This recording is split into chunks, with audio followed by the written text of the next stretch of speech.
Looking around the restaurant for the customer I was supposed to meet, I saw my ex-wife Susan. She was sitting with a slightly heavy-set middle-aged man. You could see that he had once been in good shape, but good food and time had sapped his physique. Susan sat next to him, and you could tell he was in his glory. This guy was screaming for money. As I stood in the foyer looking at her, a flood of memories came over me. It had been 3 years since our divorce, and the emotions came rushing to the surface again as if it was yesterday. That's how I found myself where I stood today, looking inward instead of sitting next to her. As you will see, she got her wish. My problem started when I had to visit Albany for a client meeting. I decided to stop for the night so I wouldn't have to make the long drive back. Within an hour of starting the trip, my client called me to say he had been in an accident but was okay. He apologized for the late cancellation, and I told him that no problem, we could reschedule for another day. I wasn't prepared for having to drive another 2 hours anyway. I told him I would do my best and return home to have a romantic dinner with my lovely wife. I wanted to surprise her. After 1.5 hours, I was finally driving down my street. The first thing I noticed was 3 unfamiliar cars in the driveway. When I was out of town, my wife would invite her girlfriends over to keep her company. So it wasn't a big deal to me. I parked the car on the street. I walked into the house thinking everything was fine. The first thing I noticed was the 4 sets of clothes on the living room floor. At that moment, I froze as I heard my wife scream. My heart dropped and I realized that my wife was cheating on me with someone else. My whole world came crashing down. I didn't feel like going upstairs, but I knew I had to do it. As I reached the top step, I heard my wife. I quietly looked over to the door jamb of my bedroom and saw the reason. Her boss from work, Jeff Davis, was there. I had never liked Jeff, and now I knew why. "Sue, you're a great slut. By the way, thanks for helping me with 2 of my favorite clients," Jeff bragged to her. That asshole was bilking my wife out of money for his clients. All 3 of them started using my wife. They gave her everything they had and called her all sorts of derogatory names. I had never seen her behave like that in all 10 years of our marriage. I thought Jeff called her a slut, but that was the most appropriate name for her. I stepped back quietly, but they were so busy they didn't even notice me. I quietly went downstairs and went into my office. I found my digital video camera. It had a little battery power left in it. There was also an old cassette tape from vacation lying there, which also had some film left in it. I didn't want to make a feature-length movie, just document my wife's actions for my lawyer. I quietly went back outside my bedroom door and started videotaping. I got good shots of my wife's face as well as everyone else's. I only took 10 minutes of video because that was all I could handle. The whole scene made me sad and made me soften and feel betrayed. Seeing my wife become a whore for other men was almost too much for me, and I went downstairs to calm down and think hard. I went to my office and got my gun out of the safe, taking it off the safety, just in case. Then I went into the living room and took all the car keys and wallets from my pants that the men had left on the living room floor. I went outside and flattened all their tires, including Sue's car. When I got back into the house, I had a smile on my face that the Grinch would have envied. I was beginning to form a great plan, and I knew it would work if Sue picked up her cell phone. I noticed it on the night table in the bedroom as I was shooting the video. With my camera ready, I walked out to the landing and quickly dialed Sue's number. It rang a few times and I got the answering machine. She knew I would be calling around this time, so I called back every 2 minutes until she finally answered. She must have asked them to keep it down because you could hear a pin drop in the house. "Hey Bobby, how's Albany?" asked Sue, panting. A quiet chuckle from the men could be heard coming from the room. "You're out of breath, are you okay?" I asked with mock concern in my voice. "Yeah, I had to run up the stairs to the bedroom to answer the phone," she quickly excused herself. "My client canceled and I'll be home in a few minutes."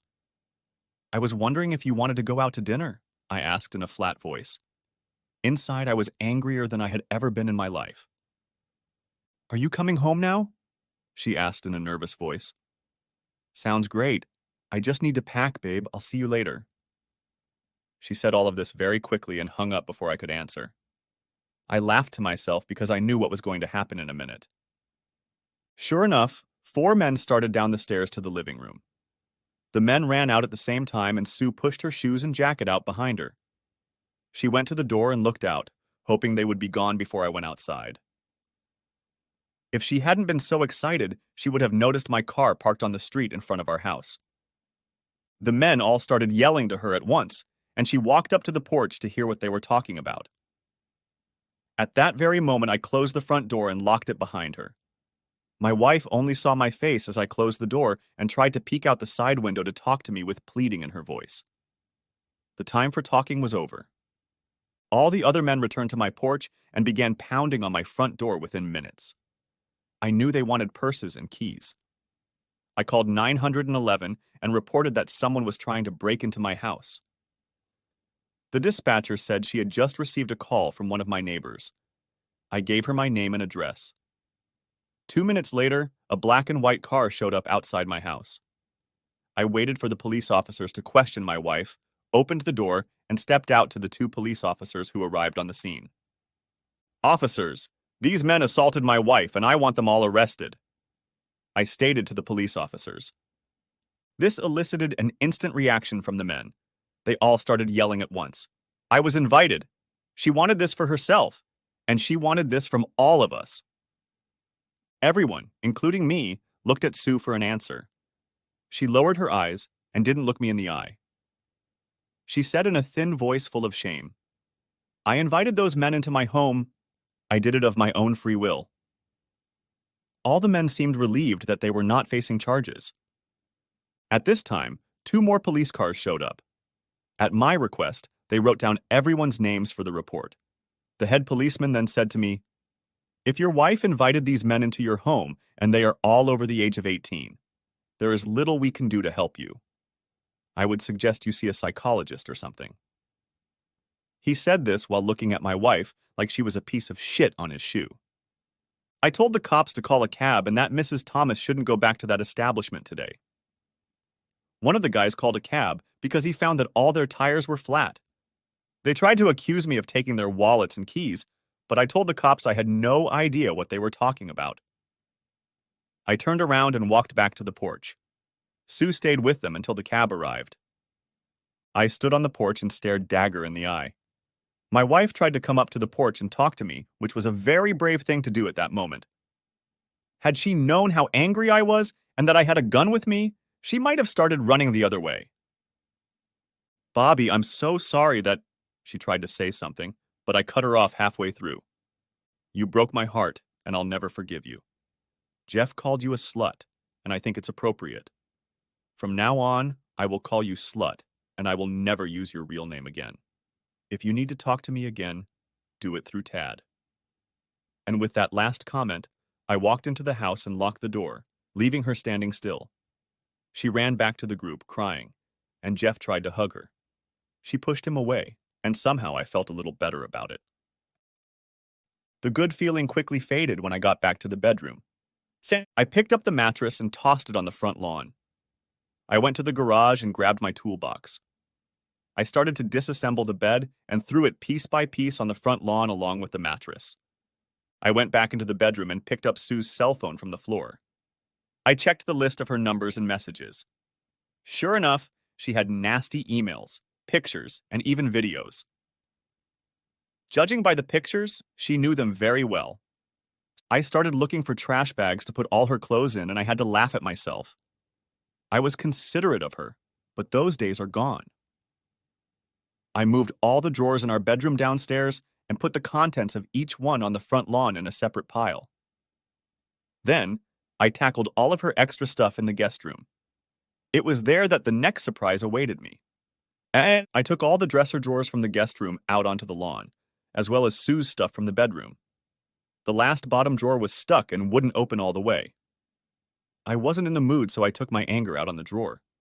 I pulled hard and heard the plastic crack. I pushed down on the drawer and tried to open it slowly.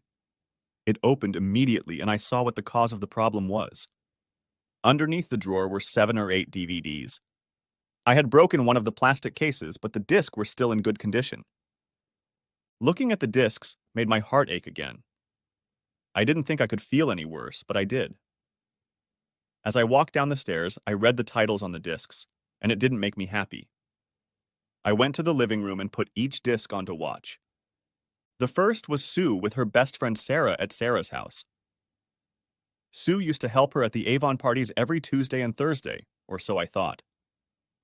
They did have fun with the guys at her house. On one of the drives, my wife cheated on me with Jeff, her boss, and Jeff's boss, Bill Evans. Bill was a big man in the community and was always getting in the papers about one event or another. I pulled out a large envelope and put in it the cell phone, CDs, and the tape I had taken earlier. I planned to give the entire envelope to my attorney and best friend, Tad Worth. We had been friends for as long as I could remember.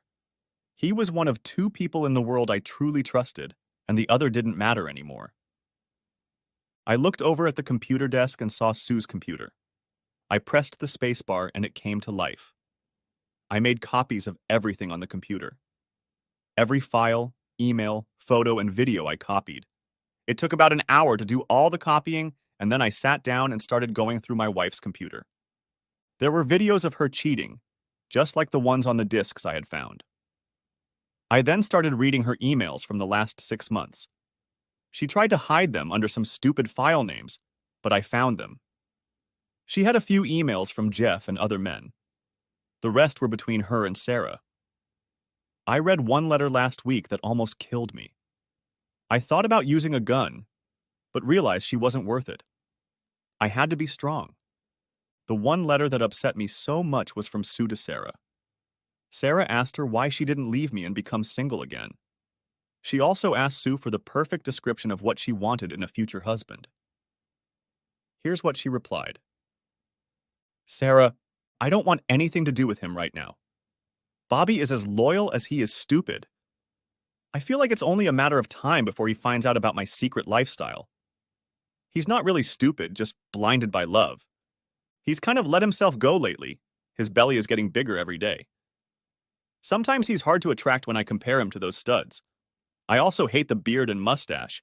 It makes him look like, I don't know, disgusting. I guess I loved him once. His best friend is a lawyer, and if he gets involved in this case, there could be complications. Jeff and Bill at work are hinting at a promotion and a raise. I also want a house and a car at least. If I do everything right, I can get child support every month on top of that. I'm looking forward to our Tuesday night party. I should be there if I can still walk after losing tennis. Gosh, Tony is a machine. I'll be sure to take a video from last Thursday. As for my dream man, I want one that is loaded, loyal, driven, and blunt. He should kiss my ass anytime I want, and still ask me what cheek LOL. I can get everything I need somewhere outside the house. Sometimes it just seems too easy. Hell, Bobby's home now. I gotta go. I'll see you Tuesday. Call me. Sue, friend. I reread the letter so many times I almost learned it by heart. The words disgusting and the last few years hit me harder than words can say. Was that really how she felt about me? Was I really so blind in love that she had cheated on me for over 2 years? Right after that, I went to bed and fell asleep on the couch. I woke up early and called work. I really didn't sleep well and was mostly tossing and turning. After taking a sick day at work, I called my best friend, Thad Worth. He was primarily my friend, but he was also my lawyer most of the time. Mary answered the phone. She was Thad's secretary, and I had known her almost as long as I had known Thad. I asked for an emergency meeting that morning, and she said he would be in court during the day. Mary, tell Thad to meet me in an hour at his office. If he starts getting snippy with you, mention Tammy Brown's name. That should get his attention. I'll see you in an hour. I hung up before she could answer. I started to get dressed, and then my cell phone rang. I looked at the number because I didn't feel like talking to Sue at all. I didn't recognize the number, so I picked up in case it was Tad calling back from somewhere. Hello, Mr. Thomas? This is Bill Evans from Susan's office. If possible, I'd like to talk to you about the trouble that occurred last night at your house.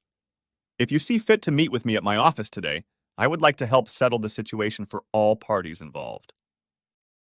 And I wasn't sure if he knew that I had a videotape of him entertaining my wife at his workplace, but I knew he was concerned about Jeff Davis's two major clients.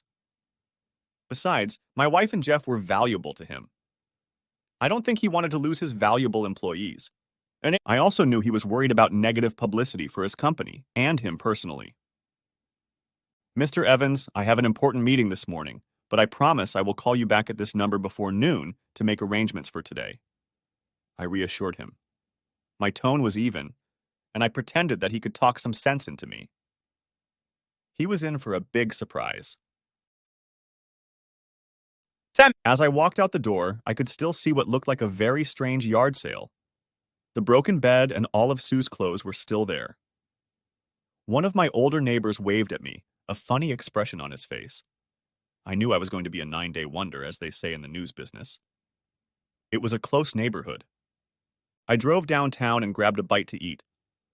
I shoved some food into myself with effort and went straight to Thad's office.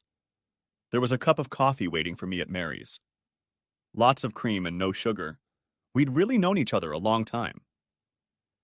Holy shit, Bobby. I don't know what you got on Tad, but I mentioned that name and he told me to cancel all my appointments today. I could use a month's vacation if you feel like telling me who Tammy Brown is, she added jokingly. You'll have to ask Thad. Where is he, by the way? I asked. He said he'd be here soon. He had to reschedule with the judge for today's court hearing, she told me. Just then, he appeared in the doorway. Damn it, Bobby. Tammy Brown, you must be in big trouble for mentioning that name in front of me. Come into the office and let's talk. Mary, save all my calls for later. Thad said all this very quickly, and I got my coffee and he closed the door so we could talk. I told him about the events of the previous night and what I had learned about Sue's new lifestyle. Then I gave him the envelope, full of things I had collected, and he finally spoke. He listened to my story and never once interrupted. I could see the legal moves running through his head as I recalled the events of the previous night. I also told him about Bill Evans's request for a meeting today. Well, Bobby, as they say, first things first. I've known you a long time, and I know you're crushed. Is there any chance you'll reconcile with Sue? He asked me. If this was about Kathy, Thad's wife, and you saw those videos and read the emails, you'd dump her in a heartbeat. I want a divorce, but I also want to do some serious damage. I'm not going to go quietly into that good night, I confessed to him. Okay, first we're going to sue Tony and the Ace Tennis Club. We can't touch Sarah because she's just a good friend who plays with Sue. Sue's company is a different matter altogether. Secondly, I plan to sue the two clients who were at your house as well as their companies. We are also going after Jeff Davis, Bill Evans, and their companies, he stated. This could get ugly before it gets better, Bobby, he stated to me. I don't care if I have to stand in the street and put my fists in the air. I'm going to make those people pay for screwing me over, especially Sue. I told him with anger in my voice. Okay, Bobby. Tell me again what Bill Evans wanted and we'll start there, said Thad to me. We discussed several options and I liked the last one best. A full frontal assault on Sue's company was what sounded best. I had a trump card up my sleeve, a videotape of Davis, Evans, and Sue in their boardroom. Thad told me that as Sue's bosses, they could control her position. It could also get them some serious jail time. I liked the sound of that. Tad also hinted that once St. Bill found out what we had on him, his opinion would change and he would be offered money. I told him that if the amount was less than $2 million, he could kiss my ass. Yeah, tell you what, Thad, make it $2.5 million. I've already seen your legal fees, I told him with a laugh.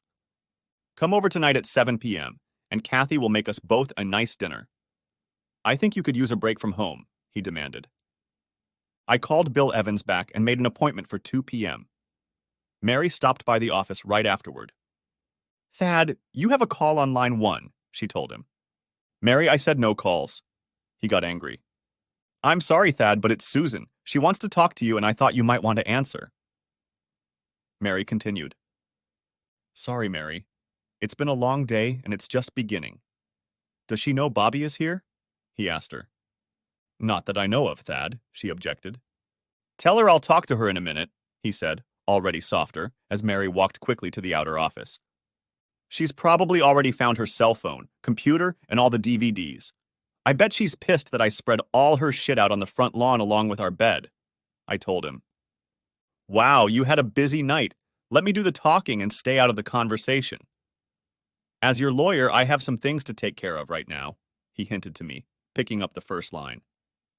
I started to hear the one-sided conversation, but almost immediately realized she was talking to Tad without even hearing her words. Hi, Susan, it's Thad. Yeah, I've already talked to him.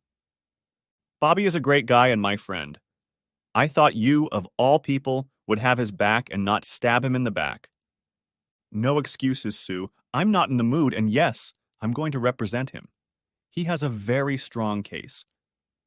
You know the case is going to be unpleasant, don't you? I'll talk to him, but you've broken a man who has always been loyal to you and loved you to death. I don't think he cares what you think now. My best advice is to get yourself a good lawyer. You're going to need one. Yes, Bill Evans has set up an appointment for 2 p.m., but I don't think you should be there. Listen, Sue, if you even show your face at the office door and use your glass to eavesdrop, I'll tell Bobby to leave and all hell will break loose. You'd better sit this day out and keep your cool. I know he put your stuff on the lawn, but just like you can invite strangers into your bedroom, he can throw your shit out of the house on the front lawn. Frankly, I'm surprised he didn't shoot anyone last night. Oh yeah, he had a gun, but in self-defense. He thought you were being raped, remember? That's what the police report says. I don't know, but if it had been my Kathy, I'd be in jail right now. I think, under the circumstances, he was. Testy. As for your computer, cell phone, and other things that weren't in the house this morning, you'll have to ask the other homeowner. Perhaps he left it all out on the lawn along with your clothes, and someone took it all away. I can't say. I have all of your deeds to the house, and you both have the same rights to the house. How you choose to exercise those rights is up to each of you. Okay, I'll tell him. Right now, I would recommend that you stay there and let Bobby stay in the house until things are settled. I don't think it's safe for you to be in the same house with him right now. Look, Sue, I even feel like punching you in the nose right now, so don't drag it out. Stay at Sarah's, and I'll be in touch. Please have your lawyer call me when you find him. Crying won't help you now, Sue. Besides being his lawyer, I'm also his friend. Your tears will go unheeded.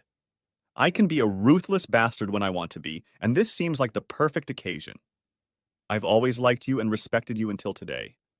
I'm sorry you're going to see a side of me that only my enemies and adversaries see. You won't like it. Okay, but stay away from him and don't leave your office. He wants nothing to do with you now. Goodbye. Thad finished and looked up at me. I guess you've pretty much heard it all? He asked sadly. Yeah, I just wish I could face her again and tell her how I really feel. But I don't think I want to go through the pain to see her again. At least not right now. I admitted to my friend. Tell you what, Bobby, do 2 things for me, he asked, instantly changing his emotional attitude to positive and optimistic. Get those videos for me. Tad asked me to get the video from last night, the video of Tony at the tennis club, and the video of Sue with Mr. Davis and Mr. Evans in her office out of the envelope. I handed him the 3 videos, and he told me to take Mary out to lunch on him. I threw him a cheerful look, and he answered me bluntly. I think it would be best if I watched them in person so as not to upset you all before our meeting at 2 p.m. I don't think reviewing this material will do you any good right now, and I don't want you to lose your temper before we even meet with Bill Evans. I realized he was right and thanked him, telling Mary the good news. She told me to take her somewhere expensive if Tad would pay. I laughed and we both walked out of the building. Mary was a great lunch guest and made me forget all my troubles for the next hour. When we got back, I heard Thad yelling and screaming as we entered the office. We walked in, and he was in a great mood, doing a celebratory dance by his desk. This record is just great, Bobby. I can't believe it, he declared to me. A funny and sad expression came over my face, and I think he finally realized why. "Oh, Bobby, I'm so sorry. I wasn't celebrating the video. I know Sue really hurt you. I just got excited about what I just found," he admitted to me. "Bobby, come here. I need you to watch something for me." Thad asked me, and I, following his order, stood right behind him so I could see over his shoulder. "Did you look at all the tape that Tony shot at the tennis club with Sue?" he asked me. "No, I only reviewed part of it. I was trying to watch all the tapes last night so I wouldn't throw up and go and kill someone," I honestly admitted to him. "Well, I have a surprise for you." Just before Tony and Sue finished, they started to gather a small crowd in the men's locker room, the tennis club locker room. I'm not telling you this to make you angry or upset, but because of this man. Thad said this to me, pointing to the screen on his desk. The man he was pointing at was an older man. He had long white hair and a walrus mustache. He asked me if I recognized him. Tad turned on the video. "Tad, I have no idea who this asshole is, but I guess you do?" I wisely answered him. "Bobby, this is for our meeting today at 4 p.m. at the tennis club," he informed me. Thad was excited and then explained the reason to me. I smiled as he told me his plan. Besides being my friend, Thad was also a damn good lawyer. I was glad to have him on my side in this case. We left his office to head downtown to meet Bill Evans at 2 p.m. We took with us a portable DVD player, some photos that Thad had printed before we left, and some legal addressed envelopes. We entered Sue's building and went straight to Bill's office on the top floor. Sue's office was on the next floor. We waited in the break room until we were invited into Mr. Evans's office. Just before we entered, I thought someone was looking at me. I looked down the hallway and saw a woman disappear around the corner after noticing my gaze. "Guess who it was?" I said to myself. I was glad I wouldn't have to deal with her today. We both entered Bill's office, filled with expensive furniture. On each wall hung a plaque, an award, or a picture of a famous person with Bill Evans on it. He had a beautiful office, and the first thought that came to my mind was whether he had entertained Sue in this room. At that thought, I began to dislike Mr. Evans more than ever. I introduced Thad and began to speak myself. "Hello, Mr. Evans. This is Thad Worth, a friend of mine, and he will be attending the meeting you called today," I said to Bill as we all shook hands. "Mr. Thomas, Bob, I thought this was going to be a little closed-door meeting between you and me," asked Mr. Evans to me. "Well, I decided to bring Thad along. Anything you tell me, you can tell him too," I told him. I didn't leave it up for discussion, so he accepted Tad's presence and started talking directly to me, ignoring Tad. This brought a smile to Tad's face. I knew what was coming next, but decided to let Mr. Evans start first before we burst his balloon. "Bob, can I call you Bob?" asked Bill. "No problem. I thought it would be nice to have Jeff Davis at this meeting too. I don't know if that's possible, but it involves him too," said I to Mr. Evans. He thought for a second and pressed the intercom button. "Julie, tell Jeff I need him in my office right now. Tell him to drop everything he's doing and get here right away." "Okay, Jeff will be here in a minute." In the meantime, let me say that I am sorry for all the trouble Jeff and Sue have caused in your life. I know last night was horrible, but if we work on this together, we can help all parties involved," stated Bill optimistically.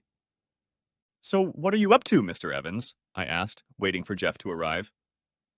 "I really like your wife Sue and," said Bill, but was interrupted when Jeff walked through the door.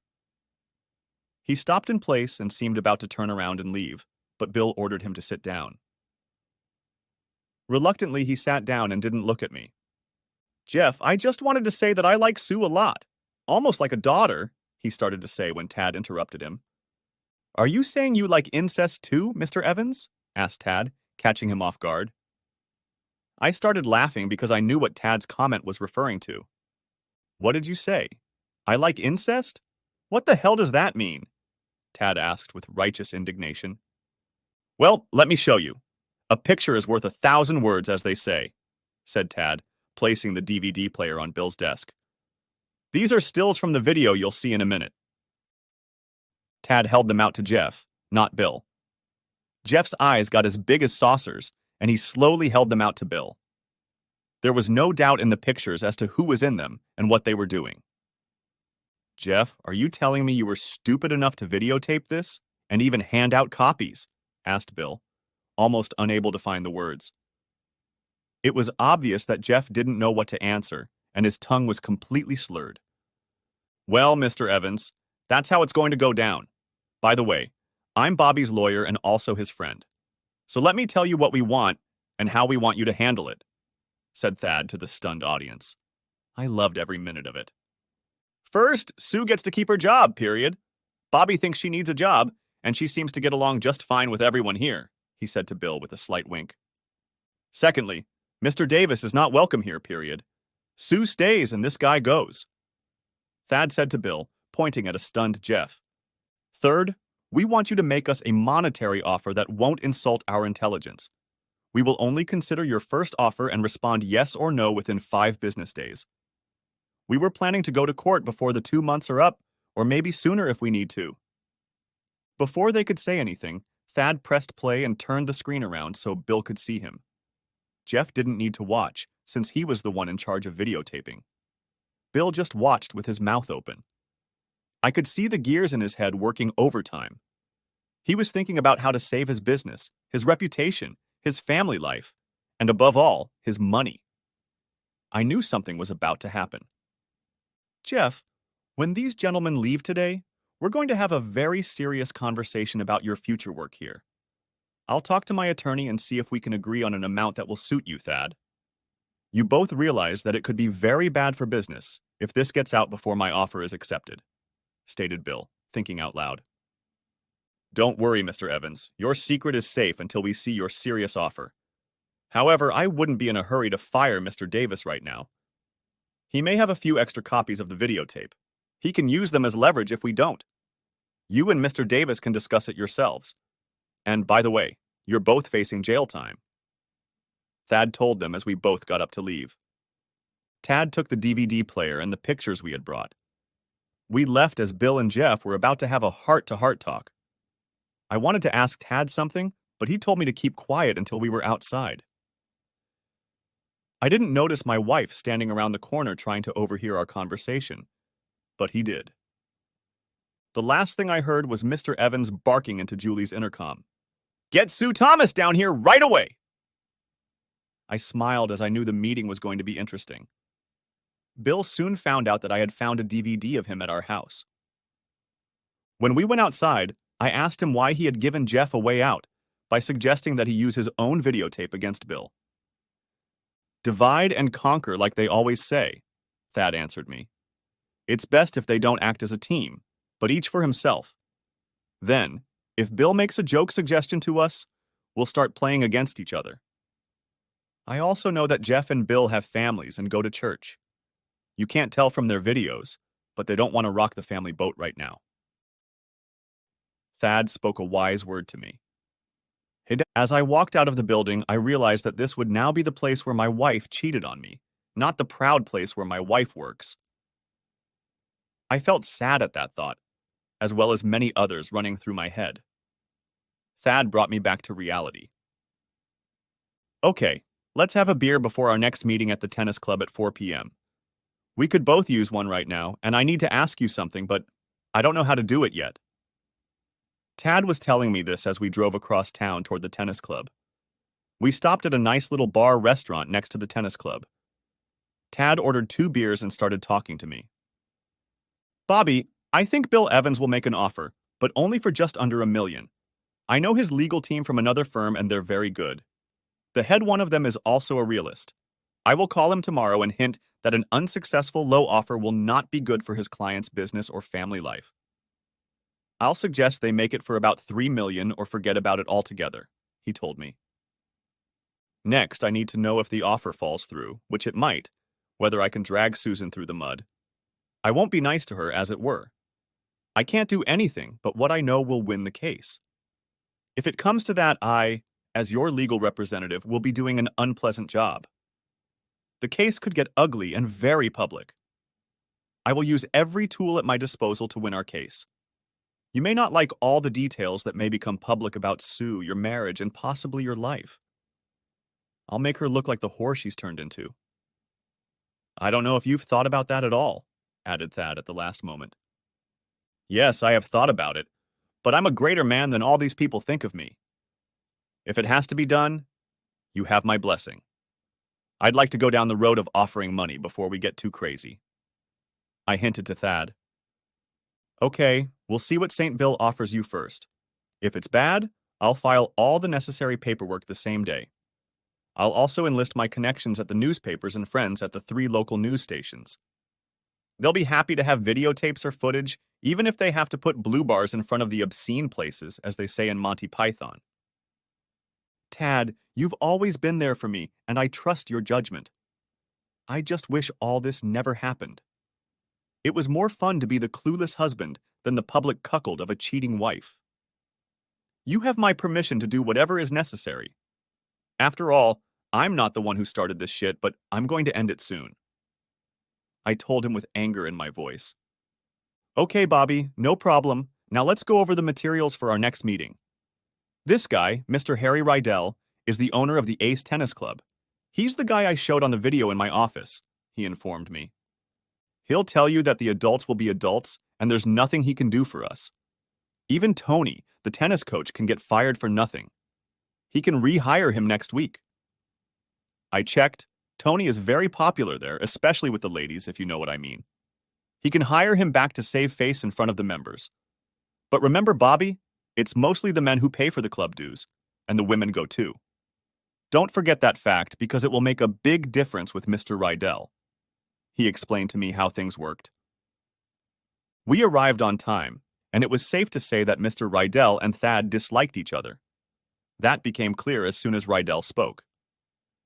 Okay, Worth, you called the meeting, so go ahead and finish up. I want to get this over with as quickly as possible. Mr. Rydell said to Thad without any courtesy. Mr. Rydell, this is Bob Thomas, he said, nodding in my direction.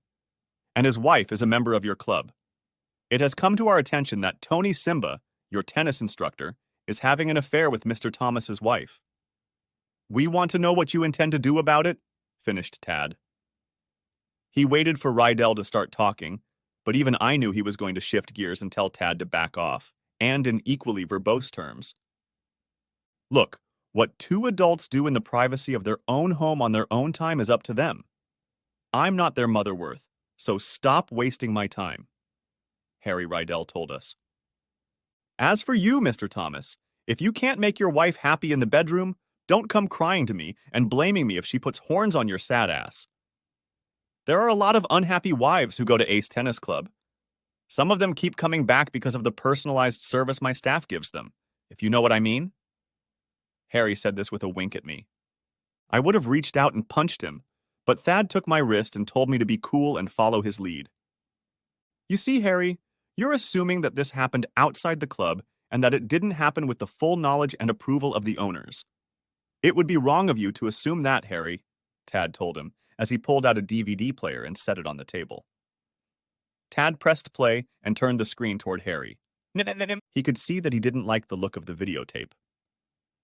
Tad spoke without giving Harry a chance to think. Harry, you took advantage of a paid member of your club with full knowledge and with the complicity of your colleague. Mrs. Susan Thomas, a married woman, even her dues were paid for her by Mr. Thomas. He's not the happiest customer right now, Thad said to a very calm Mr. Rydell. When this gets out, all the men, that is, those who pay the dues, will want to know if their wives are having fun with them while paying the bills. I'll have to subpoena everyone who was in the locker room that day. I'm not sure they, meaning the married ones, won't be too happy with you. Thad began to tell him in an almost dreamy voice. I also almost forgot about the reasonable expectation of privacy for locker room videotaping. Harry, when I'm done with you, your club won't be the social beacon it once was, and I also think your bankroll will be a little lighter in the near future. Thad added for convincing. So we want you to make us a serious offer and get back to me right away. If you do it in a timely manner, it could save you a lot of hassle and money. Thad finally finished. You could see Harry Rydell mulling over his options. Tad, as always, you're a real asshole, but I can't argue with your logic. I'll call you tomorrow with my offer. If I pay up, all the tapes will come back to me and never see the light of day. I'll fire Tony as a gesture of good faith. Now, if that's all you legal blackmailers came for, get the hell out. Harry Rydell told us, as Thad took the DVD player with a smile and turned it off. By the way, say hi to Tito Martinez, said Thad to Harry as he left the room. Screw you, Worth, was all Harry could reply. Tad laughed all the way to the parking lot. That was a lot of fun. Now we'll wait for suggestions, said Tad to me as we headed to his house for a great home-cooked dinner. By the end of the week, here's what happened. Bill Evans offered just under $2.7 million and to keep Sue as an employee. Jeff Davis was fired after he foolishly gave Bill Evans all his videotapes and he had nothing else on him. So Bill just fired him and poor old Jeff couldn't do anything about it. I went after the two assholes who were with my wife the night I caught her with Jeff. They were two of Jeff's big clients. They both didn't want publicity, either in the company or personally, so they offered me $1 million each to leave. Harry Rydell didn't want to offer anything and told us to sue him. We did, and he lost $3 million when we were done with him. I guess he thought he could get away with it, but the judge didn't like the videotaping in the private locker rooms. I gave Sue the house and the car like she wanted. I didn't have to pay her a dime in alimony. I only saw her in court twice. Both times I called her slut when I said hello and it made her cry. I always wondered why she was crying now, and not before she started all this shit in my life. Even though it was the worst time of my life, I ended up having the most money I've ever had. I did the smart thing and invested it on Thad's advice. But it still hurt, and I carry that pain to this day. All the events of that horrible year I just detailed came flooding back in an instant. I didn't even notice someone talking to me until I woke up from the nightmare of memories and heard the restaurant manager ask if there was anything he could do to help. I don't know how long I stood there, not moving and remembering the past. I shook my head and found myself back in the restaurant. Sorry, I was just thinking about a problem I once had. I can see the party I came to, so thanks again. I said this to the manager as he threw me the amused look that one gives an elderly person who is not at ease with their head. I walked purposefully over to my wife's table. I think the surprise struck her first. The last time I was married to Susan, I was overweight, had long hair and a beard. I had let myself go because of a sore knee from an old baseball injury. That's what I told myself at the time, but I just accepted my life and my wife. I now had a short haircut, skinny from working out every day, and my knee was fixed thanks to the money I was getting from Jeff and Bill's company. My suits were expensive now, and I always tried to look good in public. I decided to talk first. You look good today, slut. I'd almost forgotten how good you look, I said, trying to turn her on. I still knew how to push her buttons, and I was doing it deliberately. My name is Susan Bobby. Why don't you use that name? She replied right back in anger. Hey, I didn't give you the name slut. You know who did. I just think it's appropriate. I told you that you broke my heart 3 years ago, and I will always refer to you by that name. I told her this when the guy next to her started to protest and get up from his seat. Sue pushed him back and told him not to make a scene. She started crying a little and her makeup was dripping.